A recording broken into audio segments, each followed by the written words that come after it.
Mathayo 5:9 nasema heri ni haki maana atashibisha, heri ni haki maana atashibisha dunia baraka na Bwana. Asifiwe. Amen. Kwa jina naitwa Agnes Duncan, nimeokoka na mpenda Saifati. Naenda kusoma Kumbukumbu la Torati 5:11.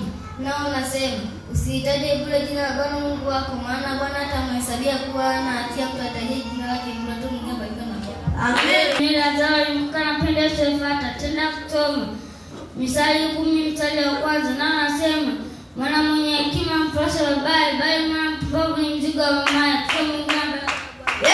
Kwa majina naitwa Agnes Mwangajilo, nimeokoka na mpenda Saifati. Nitaenda kusoma Warumi 10:17. Nao nasema basi imani chanzo chake ni kusikia, na kusikia huja kwa neno la Kristo. Watoto wa Mungu mbarikiwe na Bwana. Asifiwe. Kwa jina naitwa Neema Shiden, nimeokoka na mpenda Saifati. Nitaenda kusoma Zaburi 48:1. Nao nasema Bwana ndiye aliye mkuu na mwenye kusifiwa sana katika mji wa Mungu wetu. Amen.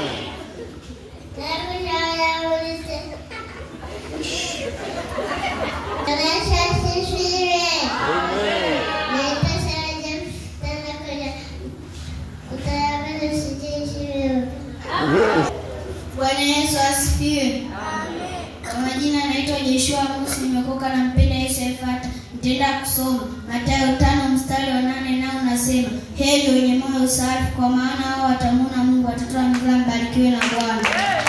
Yesu asifiwe. Kwa jina naitwa Rasta, nimeokoka na mpenda Saifati. Nitaenda kusoma Mhubiri 3:1. Nao nasema kwa kila jambo kuna majira yake na wakati wake, kwa kila kusudi chini ya Mungu. Watoto wa Mungu mbarikiwe na Bwana. Asifiwe. Majina naitwa Pesa Tani, nimeokoka Toa sauti.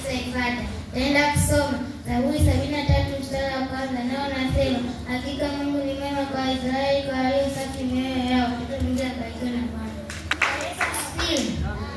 Kwa jina naitwa Gloria Magumu, nimeokoka na mpenda Saifati. Nitaenda kusoma Wafilipi 2:14. Naye nasema yatendeni mambo yote pasipokuwa na manunguniko wala mashindano. Watoto wa Mungu mbarikiwe na Bwana. Asifiwe. Kwa majina yetu Brian Samuel, nimeokoka na mpenda Saifati. Nitakwenda kusoma Zaburi 35:1. Nao nasema Bwana utete nao wanaoteta nami, pigane nao watu wanaopigana nami. Watoto wa Mungu mbarikiwe na Bwana.